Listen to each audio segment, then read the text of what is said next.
You are now tuned into the sounds of Big Nate Sports Talk. It's on all the time, anytime.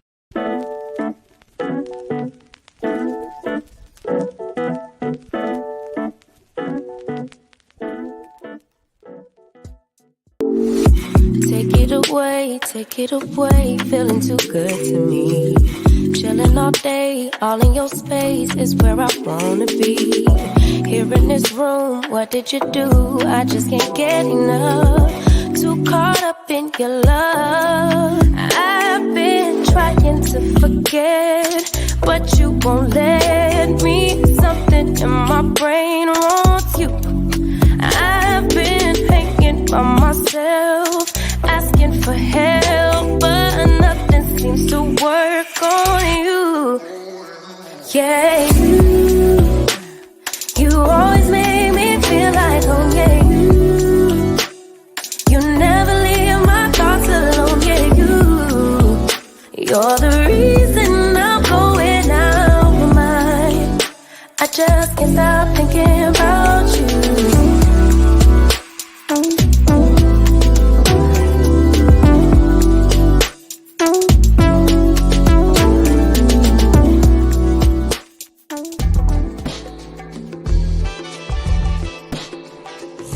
Tuned in to Big Nate Sports Talk, the show that is on all the time, anytime. And now, ladies and gentlemen, the next big thing, the latest up-and-coming sports journalist, your host, Nathan Snell.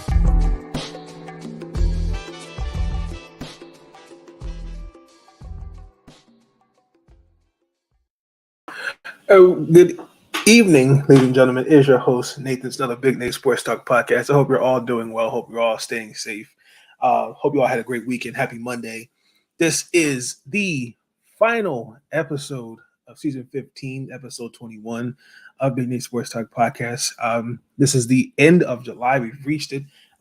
August is a new month, new beginnings, new opportunities. So I feel like it's a good way to start season 16. Before we get into that, there's a few things I want to say up front. You will have all the episodes, including pre, post game media uploaded. It's gonna be about a week, and everything should be uploaded. If not, I'm looking about maybe the second week, going into August. I'll have everything uploaded for you. In terms of the NFL, we do have our first NFL preseason game coming up. So we're going to do a little preview on that and then recap that. We are going to get into some Washington and Ravens training camp. You will see predictions who will make the team for me, for both. We're going to have our NFL preview. And then, still going to have WNBA coverage, different things like that. Again, you'll also see an article from me because I wanted to see how the Mystics came out the first 6 games at home, 3 at home and 3 on the road. And I think that's enough data for me to get my analysis. So you can check that out on MarylandSportsBlog.com. I'll have that article up as soon as I'm almost done. So I'll have it published after this recording of this episode, and I'll have a recording of just the Mystics coverage on the 9450 Women's Basketball Network. I know it's been a while since you heard me over there. Shout out to Dayo, Tess, and Kate and the rest of the crew. So I have a video up for that. But we're just moving right along, man. But let's get into week 10 of the W, and I cannot believe it. We're almost a month and a few days, and then we have the playoffs, and then before you know it, we won't see some of these ladies for like 6 to 8 months because they got to go overseas and make more money, painfully. But hey, I got to make that money. This was probably one of the most interesting weeks. There's a couple things I'm going to get into. And I'm kind of also entitled the same thing as well. It kind of starts with, it's going to be particularly with Chicago and Minnesota, because there were some things that were said in a post game. If I remember, I'm going to leave that link in the description. But we're going to start with number 12, Indiana. I'm not expecting much from them. Again, this is a team where you just have growing pains. You have good and bad games. I thought the early part of the season, they started to look really good. I still think Aaliyah Boston should be Rookie of the Year.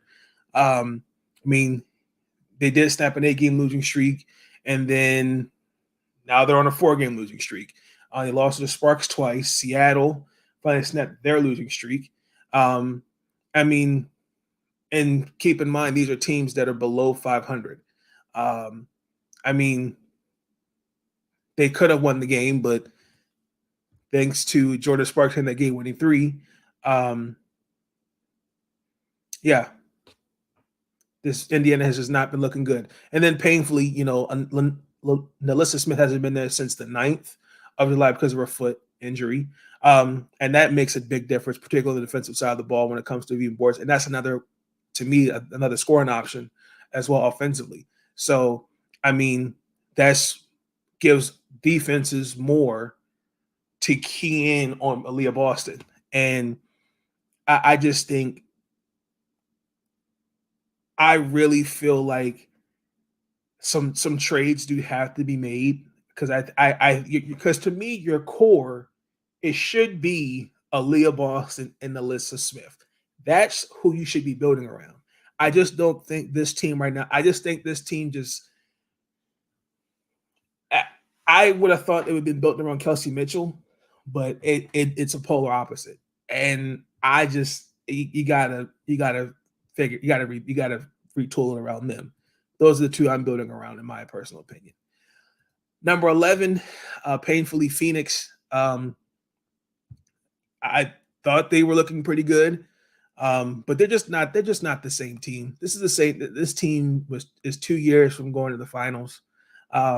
They just not looked good. They lost to Atlanta and Chicago, if I remember correctly. And they lost by double digits.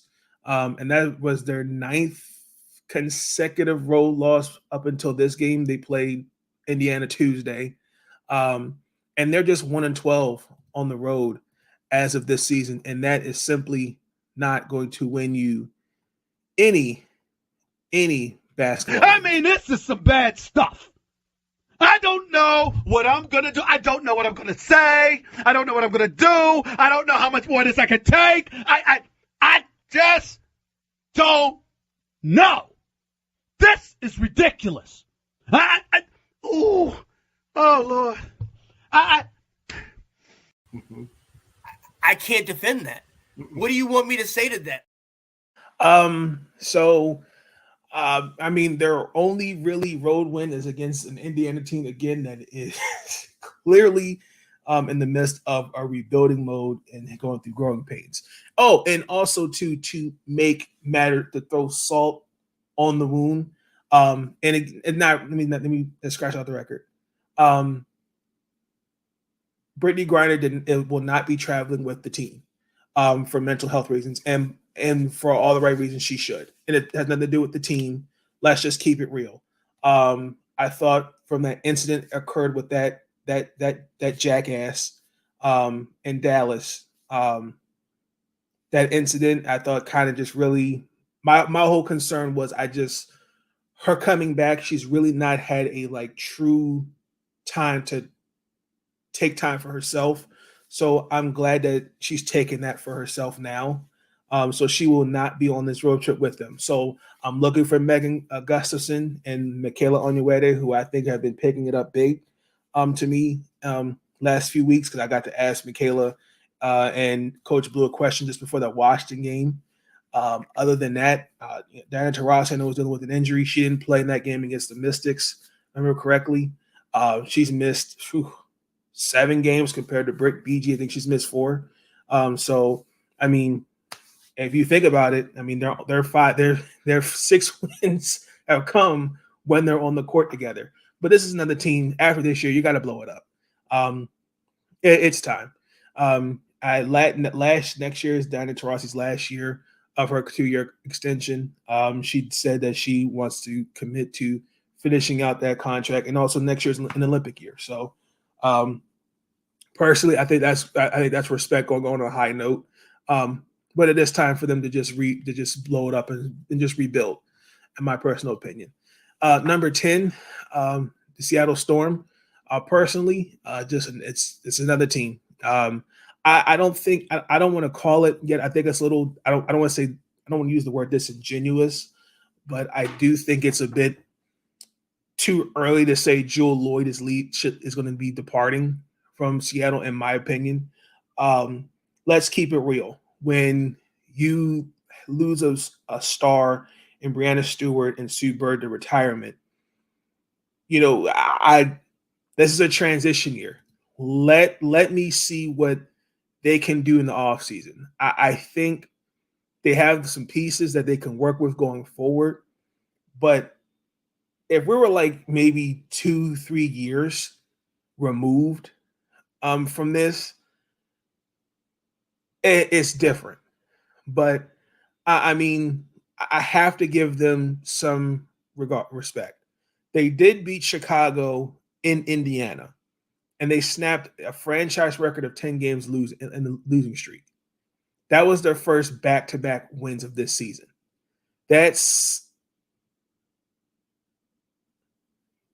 only been a few WNBA teams that have done that, but I just think it's a little unfair because, I mean, other than you didn't have Gabby Williams for the first 18 games of the season, you're still trying to figure out certain lineups. Mercedes Russell, who had to me a potential life-threatening, career-ending medical condition, she's getting back in the realm of things. Can I just see like what is potentially saying, okay, this is what we can work with? Because I personally believe you could build around Jewel. My only concern is I just hate to see, because for me, free agency, stepping on my soapbox, I just feel like when you're a great player, you want to be able to create your own identity and legacy. I just think free agency for me is kind of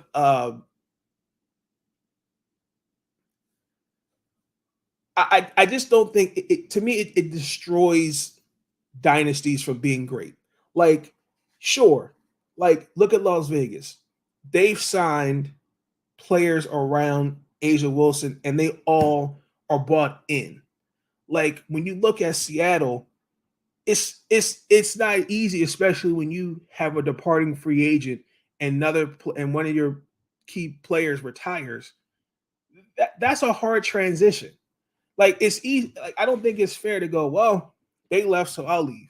Because now it's like I don't have anything to work with. So let me see what they do at this free agency. If it doesn't work, hey, okay, they're gone. She's gone. But I think it's too early to call that she's not going to resign with it. I see her resigning, and I see Seattle making some moves to really good to put a team around her. And then also too, they got the draft as well. So I'm not going to get into that.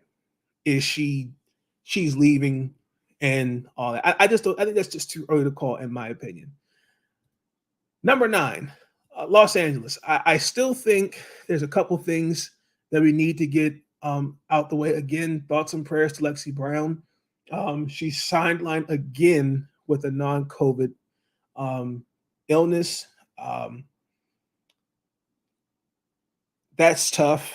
I mean, other than I still think figuring out the chemistry stuff, Dearica Hamby's looked pretty good out there. Azari Stevens has looked pretty good out there. Jordan Canada had the game-winning bucket. Nneka Ogwumike's been respective. I think should still be in the MVP conversation. I mean, they're just one game back of Chicago as of now for that eighth seed. But other than that, I just think they still got a couple things to work out. I mean, only with 15 games left on the schedule, there's 4. Let's see, no, they lost to the Liberty yesterday.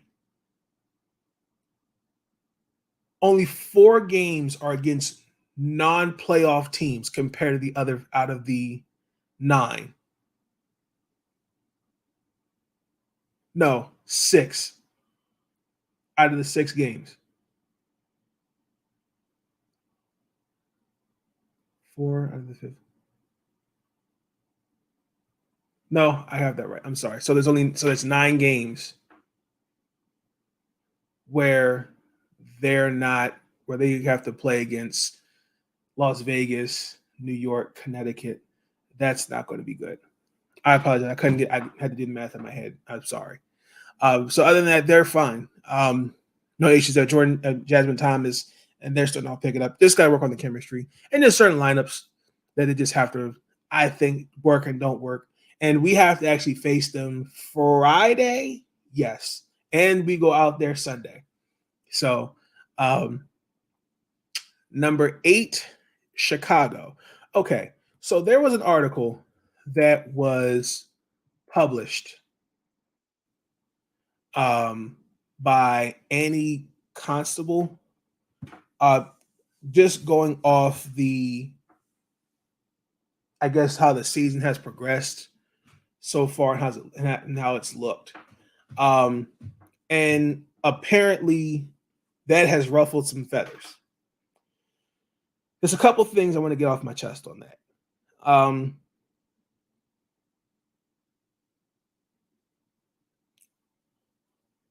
They have not looked good in terms of continuity. Some of it starts with James Wade and how he's built this team. The Marina Mabry experiment is starting to look really suspect because she has started to show the same tendencies she showed in Dallas. For me, this has just not been a good month for them. I mean, James Wade goes to the NBA. They go 3-6. That was probably the worst winning percentage of the season for guarding any team. There's been bright spots, but they haven't been consistent. They've lost a quarter of their games. I actually think, now I'm thinking about it, Los Angeles, there's 11 of those games. Excuse me. Yes. There's 11 of those games, and I think they have to play Chicago because only 4 are against non-playoff teams. So 11 out of the 11 games that are on the remaining schedule for Las Vegas, Chicago, I think they have to play each other one of those 11 games. Anywho, I don't think they'll make the playoffs. I just don't. I don't see it at all. I just think this is just let's just remain competitive. Let's just keep it real and hope for the best. But other than that, it just hasn't looked good. I mean, the only part of their game I can say that actually has some continuity is Elizabeth Williams and Lana Smith is their forwards. Their guard play, I can't defend that. And again, no GM at the moment. I mean, and then James Wade he did leave this team in a very precarious spot. So I'm curious to see what they'll look like. Yeah, they beat Phoenix. They did score 100 points for the first time this season. Congratulations. But if this was the expectations to see what the Chicago Sky would look like, then I was wrong, because this is the same. And again, I'm using James Wade as another example because I'll have this upload on the YouTube channel. They had a pre-season media availability, and James Wade, I'm sorry to say, he's sensitive. Y'all keep that same energy, blah blah blah blah blah. We're gonna be all right. Y'all don't know basketball and all this other crap, and it's like, oh, my eyes don't lie. And I if you telling me we don't know basketball, then explain what's going on the court to me. I'm leaving it at that.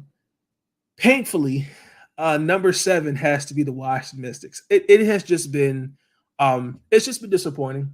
Right now we're below 500 as of now.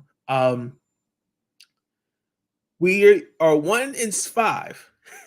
The only win really coming, that was that Sunday against Phoenix. Other than that, it has just not been really good basketball to watch. And it's really not them. The injuries are really showing. Not having Elena there, Shakira, Ariel, Chrissy Tolliver. But Chrissy Tolliver is coming off the bench, but I hate to say it, but if they don't make the playoffs, if they, I think have now fallen back to being a dark horse. I think that if they don't get past the second round, they can't keep the same team together. I hate to do this at week 10 of the season. I don't think that's fair to do that, but like I really question just the hardships that Mike Tebow has brought in. They don't have, other than Queen Egbo. There's no, and she suffered an ankle injury the other night. There is no other depth. There's no length, and it's showing. Like, this has probably been the longest losing streak since the year before Mike and the crew came to DC. That was 2012, and I don't even think none of the four I just named are any close to coming back. I don't even think they're going to be back until like maybe the second or third week in August. And I don't want to compare it to 2021. And that was a year we didn't have Elena because of her back. Alicia Clark had broke her foot before the season started. Erica McCall got hurt. And we're just bringing in we're just bringing in different players. Like Leilani Mitchell, Teresa Plaisance. Tiana Hawkins was gone in Atlanta. Ariel Powers had departed for Minnesota. The team was just different. And it kind of gives that feel. They've been playing extremely hard, and they've been competitive, don't get me wrong. But they have to be better at finishing quarters. Because they had to be playing at 40 minutes again. They had to be playing all four quarters well. And they haven't looked like that. They look good in the first half. In the second half, they look like a different team. And again, I just think right now, Brittany Sykes, I think, has been playing out of her mind. I think she should be considered in the Defensive Player of the Year consideration, and I think she should be considered for an all NBA team. Natasha Clouds picked it up. Tiana Hawkins, I think, to me should be the team MVP. Compared to last year, the difference in how Eric has utilized his players is a lot different than how Mike did it last year. But I'm being honest, Eric really has nothing to work with. He signed Abby Myers yesterday. They signed Abby Myers for another 7-day hardship contract, and I get it. It all depends on matchups, but what's the point? Like, could use a center, could use another forward, and it's just,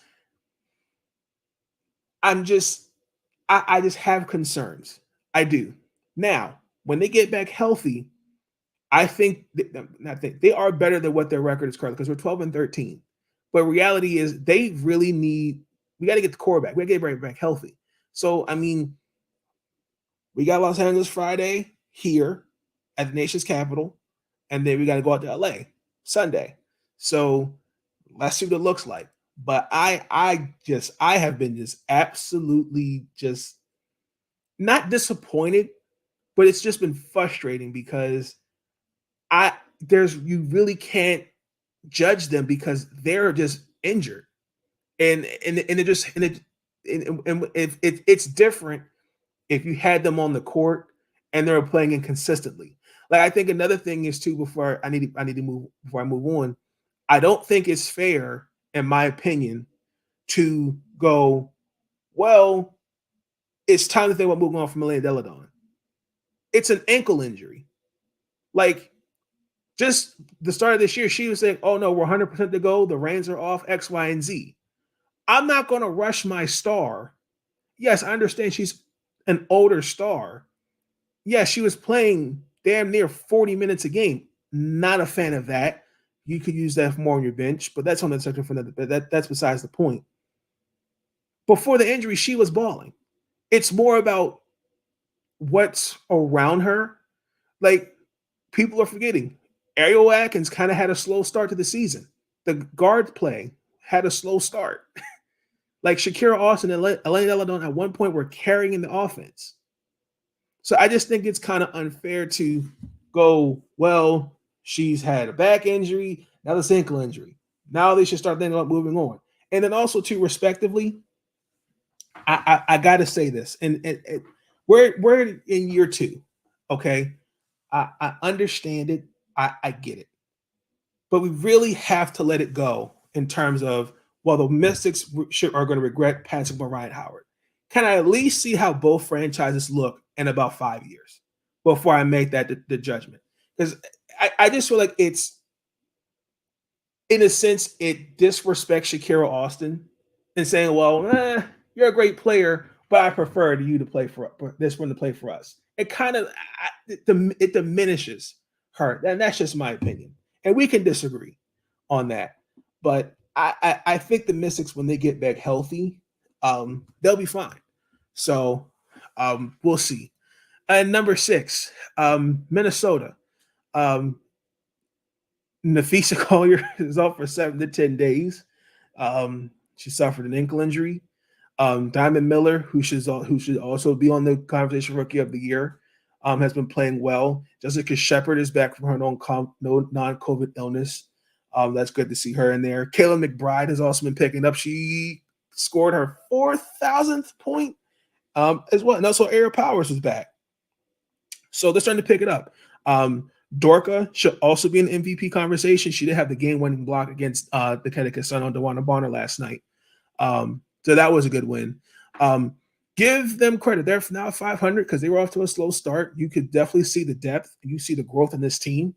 And that and you got to give, and if I hate to say this, but Cheryl Reeve should be, I shouldn't say it like that, but Cheryl Reeve should be in the conversation for Coach of the Year. If they get to the playoffs, that should be conversation. Now, there was a question that was asked her about her. It was on Twitter, and this was a couple weeks ago, about a week or so ago. Let me say it like that. And it was asked, I think it was just the loss against Vegas. And the reporter, it had it on the FISA. And the diamond came in there. Obviously, when I first looked at it, you could tell something wasn't right. It felt like maybe she heard something from the reporter. I don't know if that reporter and Diamond have history. I'm not going to make assumptions. So they're asking her questions, and the one word that you could see was upsetting Diamond was chirpy. And the reporter 3 times, okay, was trying to rephrase the question, and even wasn't saying anything that was deep, but to me that crossed the line in terms of a journalist. And she was like, "Can you stop using that word?" And my concern, and this is not directed at Diamond, this is more directed to the league and really athletes, period. Because I just have I have a question for those that criticize the journalists, because to me, we can disagree on this. What was the question you wanted him to ask her? Because the word chirpy is used on the men's side when it comes to football, basketball, baseball. But it's like, well, you can't say that when it comes to this side. Like I just the policing to me, that's bothering some. And for me, like, what did you want him to say? Like, I get it. They just got their butt whooped by Vegas. So obviously you're upset. And I get it. But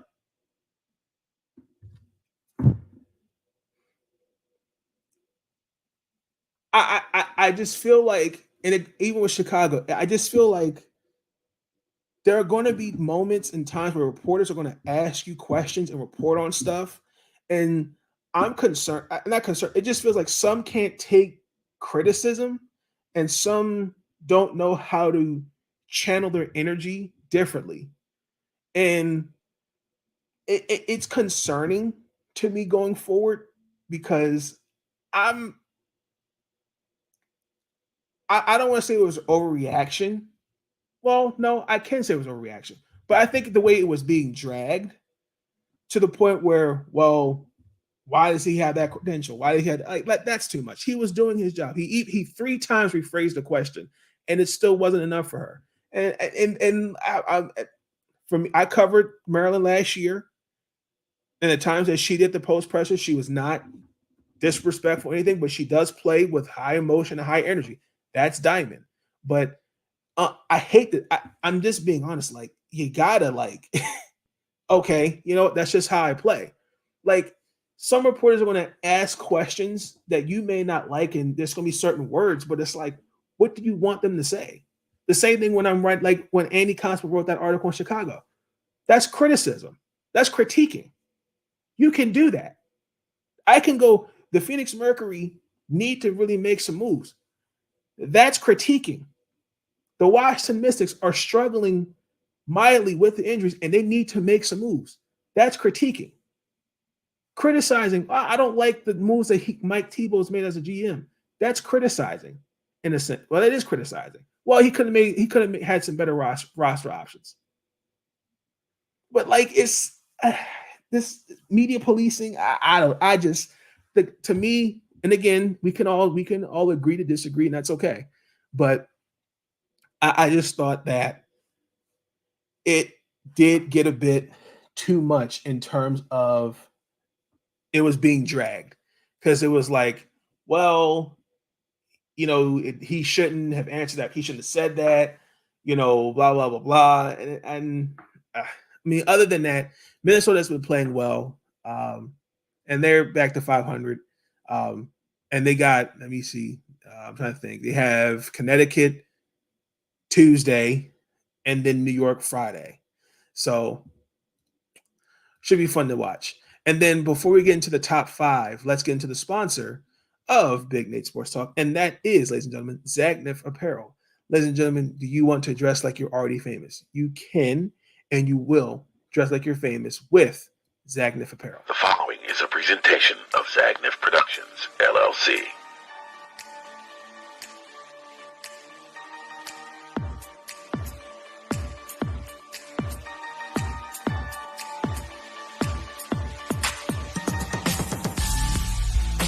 Introducing Zagnif Apparel.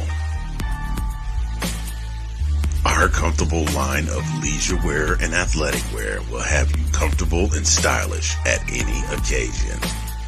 Whether you're at the gym, out shopping, or just relaxing at home. Whether you're an athlete or just want to lay around the house, we've got the perfect outfit for you. Stop by our website today and pick up your favorite pieces.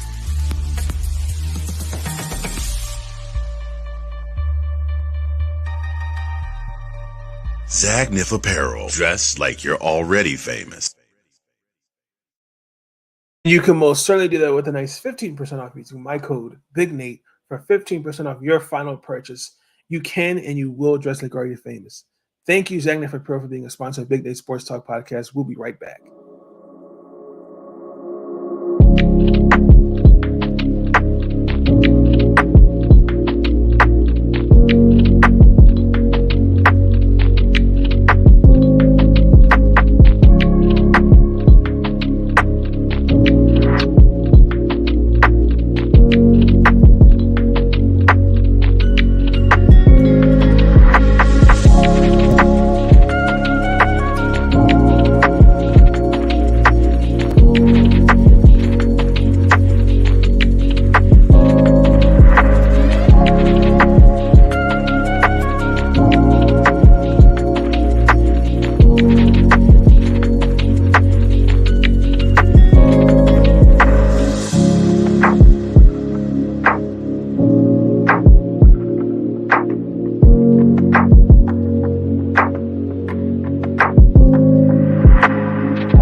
And we're back.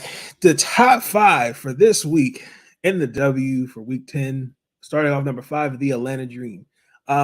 We painfully lost to them Sunday, and it's okay. Um, to me, your team MVP should be Ryan Howard and Alicia Gray. Alicia Gray, to me, I think has just been a gem for them since they picked her up. I mean, I think getting her, I think was the right step in the direction, because I thought that was the biggest thing they needed to address after last year. I feel like Ryan Howard at times was doing a lot of the scoring, and to me, they needed another scorer. Ari McDonald is back. I know she was out for a few months due to an injury, so it's good to see her back. Nia Coffey, because she came out the same year Asia did. No, they were on the same. No, they were on the same team together. She's picked it up as well, but they've been playing exceptionally well. I mean, the fourth quarter the fourth quarter performance they had against us at Washington, that was great basketball. I mean, that was what, 6 games where she scored 20 more points. So you just see the growth really with the Atlanta Dream period. But other than that, they're right there. I could see them finishing as a top 4 seed before the season's over. I'm gonna put a guarantee on that. Guarantee. Number 4, the Dallas Wings. They finally had their 5-game winning streak snapped to Connecticut, and then Friday they embarrassed us by 28 points. That was their second largest victory margin. Other than that, they did play Vegas, and Vegas definitely won this round. So I'm gonna guarantee this. You're going to see the Dallas Wings, Las Vegas Aces in the playoffs in a matchup. Guarantee. I do think there's a couple matchup issues that I see, especially for Las Vegas. To me, I think Dallas wins in that area, particularly the paint. But in terms of threes, you see 2 different teams. I just think there's an idea I wish I could have seen for Vegas. But we'll get into a little bit. But for Dallas, they've just been playing well. Give Coach Trammell her flowers. Like I said, this is the same team, minus Maureen and Alicia, that Vicki Johnson tried to sell them on defense, and they're all clicking. I still think Satu Sabli should be in the conversation. She is going to win Most Improved Player, but she should be in the conversation for MVP as well. She had their first triple-double, and you look at Maddie Segrist and others, they have been exceptionally developing well. The depth has just been key for them. So I just feel like they just got to just continue to just be more consistent at times. The only thing is, I think what you saw against Vegas, Enrique sometimes. I mean, yeah, I'm going to use her as an example in this. Can shoot you in a game, but can also shoot you out of a game. So they got to have to figure out how to keep that consistency. That's just me. But other than that, I see them also finishing in the top. I think they'll be a top 4 team, in my opinion. But I think really it's going to be Dallas, Connecticut, New York, and Vegas. I think Atlanta, will be a top 5. I should have said top 5, but I think other than Dallas, I think they're going to finish in the top 4 in terms of seeding. Number 3 is just the Connecticut Sun. Hey, look, Alyssa Thomas had her 8th triple-double, career triple-double, and then it's her 4th this season. DeWanna Bonner has had, 66 points in the last 2 games. They've just been playing exceptionally well. Fun fact, that's the first time since Diana Taurasi and Cynthia Cooper where they're 35 or older and they've scored 30 or have multiple 30-point games. Bring your hat on that statistic. But again, they've just been playing well. They've been stepping it up. Dejanay Carrington, I think, has been stepping up. Olivia Nelson-O'Donnell has been definitely having a big role in there. Tiffany Hayes, I think, has definitely been getting also been picking up as well. They did sign Bernadette Hattar, and she's out with an injury. Other than Brianna Jones, who's out for the season, of course. But other than that, I just feel like, picking up a win over Dallas and then unfortunately losing to Minnesota, they've just been playing well. So I believe they've got Minnesota tomorrow and they get Indy on Friday. So other than that, they've been playing well. They did allow 87 points in that game against Minnesota, and they almost allowed 60% shooting. So against I see Connecticut making them work for it, but again, give Connecticut credit. They've been playing exceptionally well in the absence of Bree Jones. But it wouldn't hurt if they at least did see what's out there in terms of a trade. I don't think I wouldn't know. I'm not going to say who should be traded, who should not be traded, but I do think I don't think Betty Hattar was a. I see the thought process. I do on that, but she can be injury prone, and it has shown even overseas. So we'll see with that one. And number 2, that team in New York. They've had 5 games in 8 days.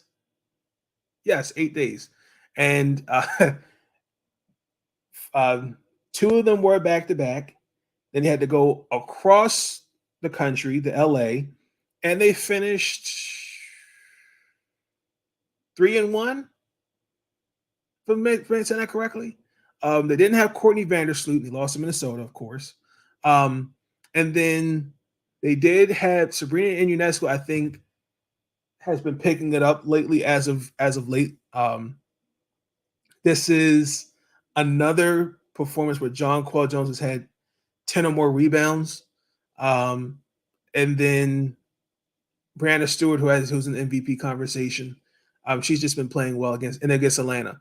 So other than that, I just still see issues with consistency. They were down against Seattle. They were down 18 points. And then I don't know what it is. And I think it's it starts with Coach Brondello. They do have at times issues of keeping leads. Because in that game against Los Angeles, they were up 27 points. And then Los Angeles brought it close to 7. To me, if you're a quote-unquote super team, you have to play, to me, 40 minutes of consistent basketball. You can't play one half, we got in the bag, and then second half, okay. And some of that starts with Coach Bardella and the lineup she has out there. That's just my opinion. They get Los Angeles on Tuesday, Minnesota Friday, and then Vegas Sunday. That should be a good game to watch. I can't wait for that. Because I think actually, is that the Commissioner's Cup? I want to say that's the Commissioner's Cup. I want to say. And number 1, the Las Vegas Aces. Let's just go ahead and get it out. Let's just address the elephant in the room. It's really not an elephant in the room, but if you haven't heard it, you've been sleeping under a rock. Candace Parker is out indefinitely. She's had a foot injury. That's one. And then not a mere day later, Raquana Williams, who hasn't played for most of the season, she was arrested for domestic violence. And there are 9 counts of domestic violence against her. She has been barred from the team. I want to send my thoughts and prayers to the wife. And I hope that Raquana gets the help that she needs, because Raquana has not played this year because of a back injury. This is not the first time with Raquana Williams this has happened. It happened in 2019 when she was with the Sparks. And I really challenge the WNBA and really in the Players Association, because you can no longer just sweep this under the rug. And there's been other instances. It happened with Natasha Howard when she was in Seattle. But I do think this is, I don't think you can, there's no way she should be back on the WNBA team, in my opinion. Even if you looked on the video for the media day on my YouTube channel, there was a bit of, you could tell she mentally was going through some things and wasn't really in a basketball mindset, in my personal opinion.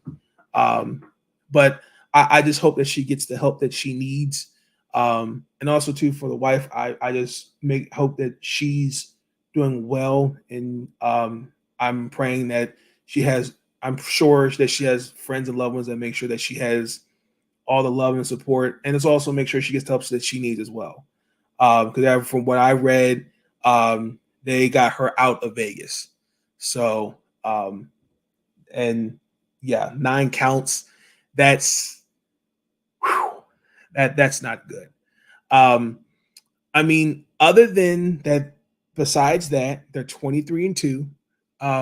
The last time we saw something of greatness was the 1998 Houston Comets. And they actually went on to win their second of their 4 titles that they have. Yes. Now, because of Candace Parker's out indefinitely on her fractured foot, and Raquana Williams now barred from the team, their depth to me will be tested. They did bring in Ashley Jones. I was thinking about this for defensive purposes. I really think that Las Vegas should give a call to Asia's former collegiate teammate Alana Coates. I think that would be an interesting fit, and for defensive purposes for Las Vegas. But I'm going to be watching her depth for me. I think the one that I like about Vegas is they already had, like I said, everybody's bought in. So I know Kelsey's talked about this. Kelsey Plum has talked about in several posts and pre games about the culture, other things like that, and able to adjust. In the short term, there may be some problems, but long term, I think they'll be okay. They do face a New York team that has a lot more depth, and I'm curious to watch that. But other than that, Las Vegas, there's no issue with them. And also, too, let me get this off my chest. I think it's very disingenuous to point the finger at Becky Hammon and saying there's a correlation. First and foremost, we still don't have all the information regarding the situation with Dearica Hamby. That Becky is, and then with this situation with Raquana, Becky, that's no. There's no correlation. I don't know where that came from, and to point the finger at her, no. That's not right. So I just want to get that off my chest. But other than that, I mean, that's your week 10. We're going to go into week 10. I think it's going to be a great amount of basketball games. I know for me, in one fantasy league. I'm actually 9-0 this year for my first and one of my fantasy leagues. But actually, after this year, I'm going to take a step back because I'm in like about 7 WNBA fantasy leagues. So after this year, I'm just going to do one per league, per team, baseball, football, WNBA, hockey. I'm just going to do one team. After that, I'm done. But let's get into the final thought of Big Nate Sports Talk Podcast.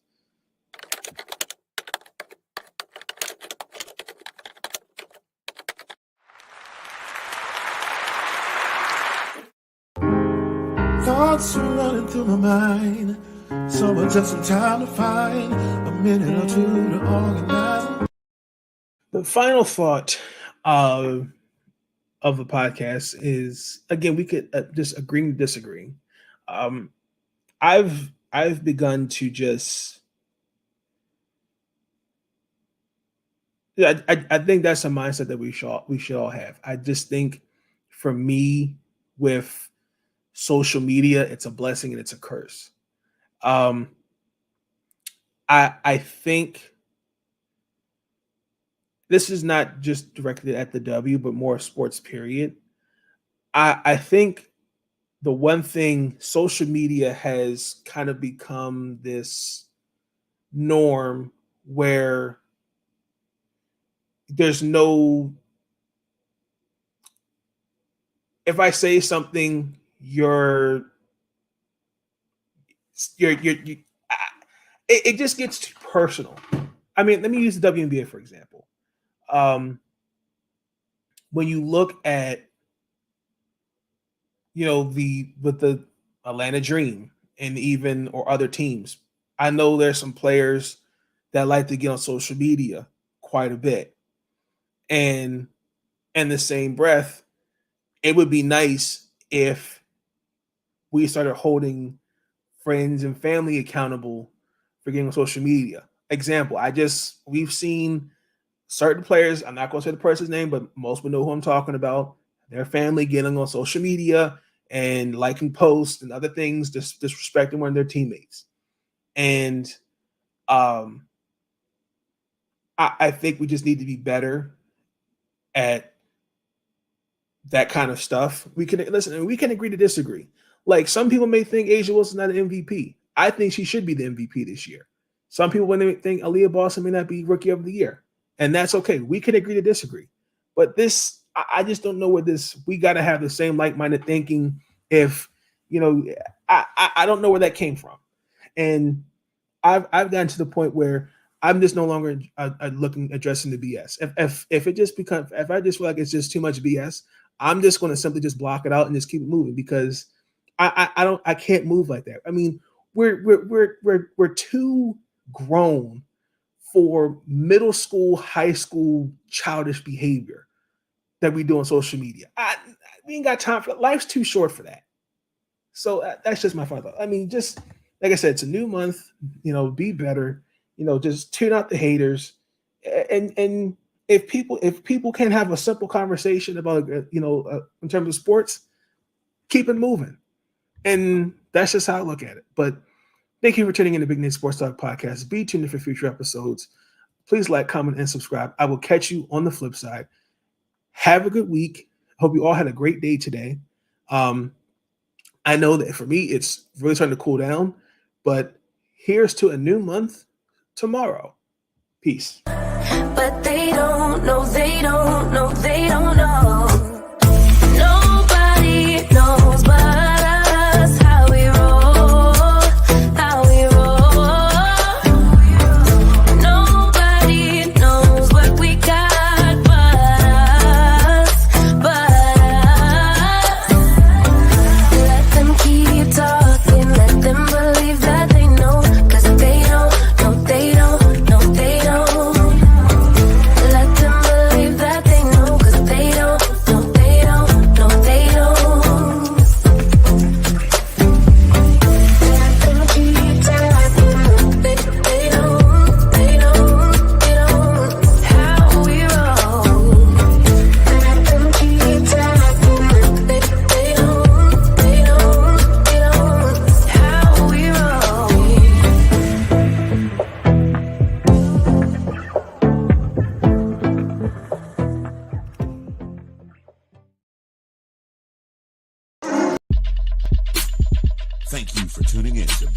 Sports Talk. If you enjoyed that episode, be sure to like, subscribe, and share The Next Big Thing, the next up-and-coming sports journalist, Big Nate Sports Talk. It's on all the time, anytime. I want to thank you, yeah. I want to thank you. Ooh. For all the times you put up with me. Thank you. And you helped me retain my sanity. Thank you. I want to thank you. And I want to thank you. All I want to do is say thank you for everything.